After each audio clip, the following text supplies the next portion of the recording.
projection. You remember, you make a little film and you project it on a wall, right? Well, unbeknownst to you, perhaps, you're extremely good at this. In fact, you do it all the time. It's, to an extent, built in to being human. It's, perhaps ideally a function of being interconnected, a way that we can relate and understand. And yet, in its rather consistent expression, it's a way that I can see in you what I think I see in you. Now, let's be clear, this is a really powerful aspect of being alive. It's only possible because you're an energy. You are an energy. You're a big flame, a vibration. And you can be focused in that direction, and I can see you from beside you.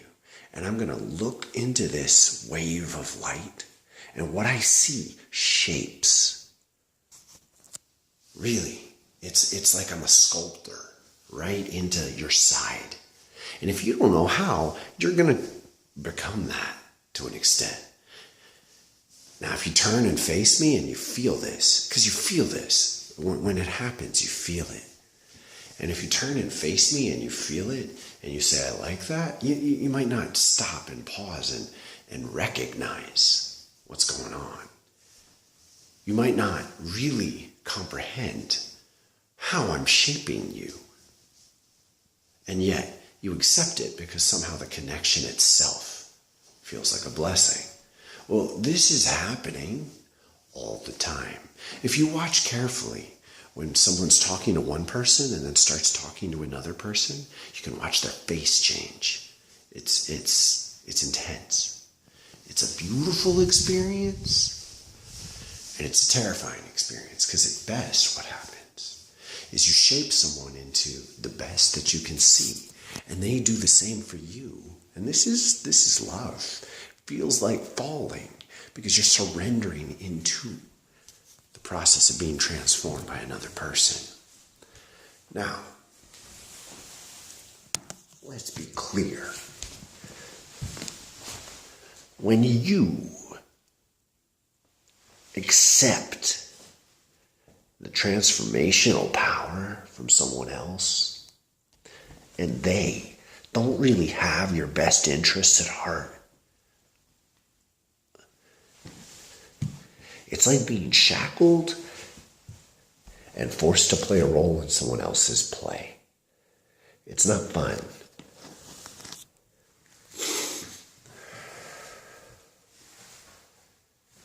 And the most difficult place to accept this is with the people you like the least. Now, I'm not gonna presume your attitude. Ideally, I'm reaching people who don't think in the same way I do. But you can see all sorts of stuff in me. You can take one flash, think you know what it means, hold it in your mind's eye, and continue to watch past all sorts of beauty, all sorts of care. And you'll poison me. So we actually must have the responsibility to take responsibility for the ways in which we're doing this. And the most difficult place to do this is with your enemies. Because let me tell you, your enemies, they mow the lawn. They take out the garbage. They get in fights with their kids. They laugh. If you hold them as the most horrible expression of what they are, what are you doing? Seriously, what are you doing?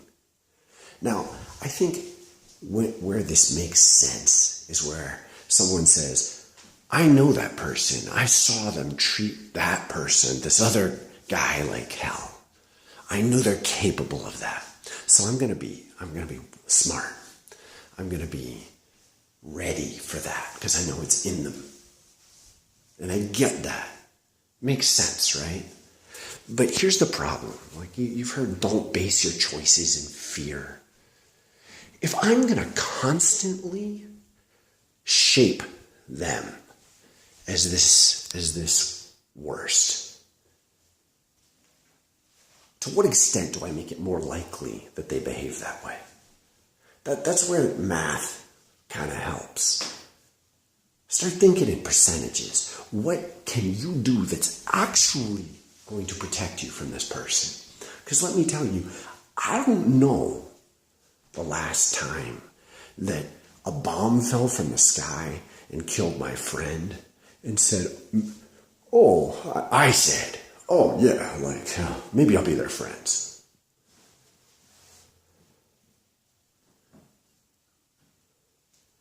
I'm asking, it's a question. What's the best way to diminish hatred? What's the best way to protect you from violence?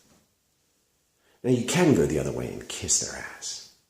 I'm not recommending that. Because quite frankly, people who tweak out and react with hatred and malice, they can turn on you. They can turn on you super easy. You might find a shared enemy, which is usually what people do, but it's still there. So it's smart to remember when you see the worst in someone, but it's also smart to recognize that you have a lot of power.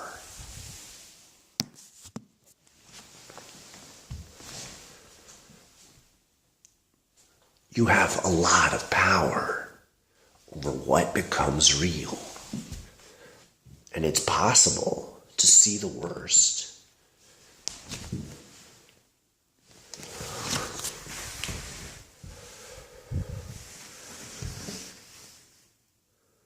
Look into what's hidden and put it in perspective. Sort of like carving a mini version of their anger and keeping it small. When you can do that's the art of this power. That's the art of our innate capacity to transform the people around us. That's like projection 2.0, where we start to consciously and intentionally use our capacity to reshape other people in a way that's a blessing for the earth, in a way that helps create love. And it's not cheesy, and it's not naive. Love is fierce. Love will rip you apart. Doesn't mean be nice. But it might mean be polite. Be polite to your enemies. Don't use every opportunity to use obscenities when you describe them. Don't slip. Don't slip into the sense that it's okay to hate because other people are hateful. So you get to hate them. What do you think that does? That's a projection, a projection, a projection, a projection. It's a recipe for eternal conflict. Guess what? That is exactly what we're living in. That's what we're living in. So are you going to be a part of transforming this?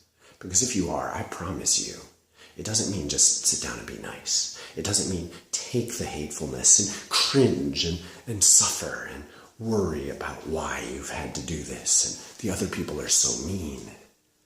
No. It means owning it, owning the power, shrinking it so it's small, saying you're sick. You're sick to behave that way. Sickness diminishes the power of fear, rage, makes it small. Sickness is something that can leave.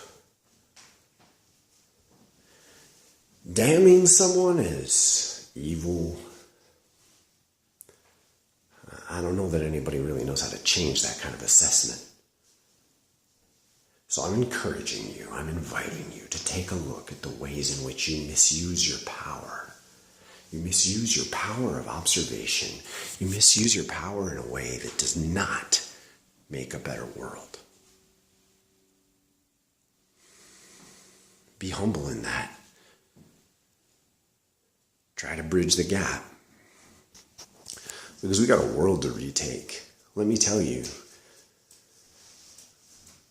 we're at the edge. We can't let everything burn. We got to stop burning. And the people who are doing this the most, the people who are perpetuating the burning, are the ones that really do live as hateful, racist shits.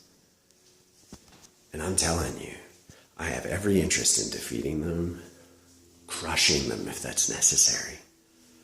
And I want to look into this. I want to ask, what's the best way to win? Because what we got to do is stop the burning. What we got to do is create space for life to regrow.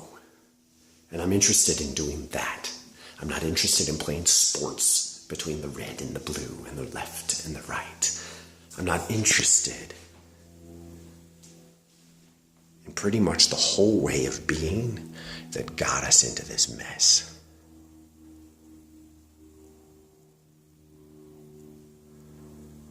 I'd like to be a part of something that's a lot healthier. I am. I do it by breathing it. I do it by living it. I do it by doing a better job of seeing. It's ironic, right? It's how you see in your imagination, how you imagine, how you contain the negatives. Don't ignore them. Don't be blind to them. Contain them. And keep your attention on something much more amazing. Because let me tell you, I pay more attention inside than outside. My eye, this left eye, it's kind of closed sometimes. All that energy is going within. And I see more beauty, more hope, more potential, more joy within than I've ever seen.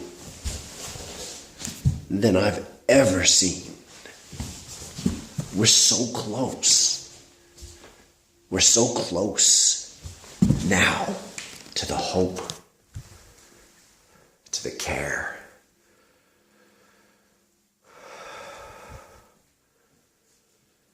to the power to make our dreams real. It's tangible, it's thick. Used to be distant.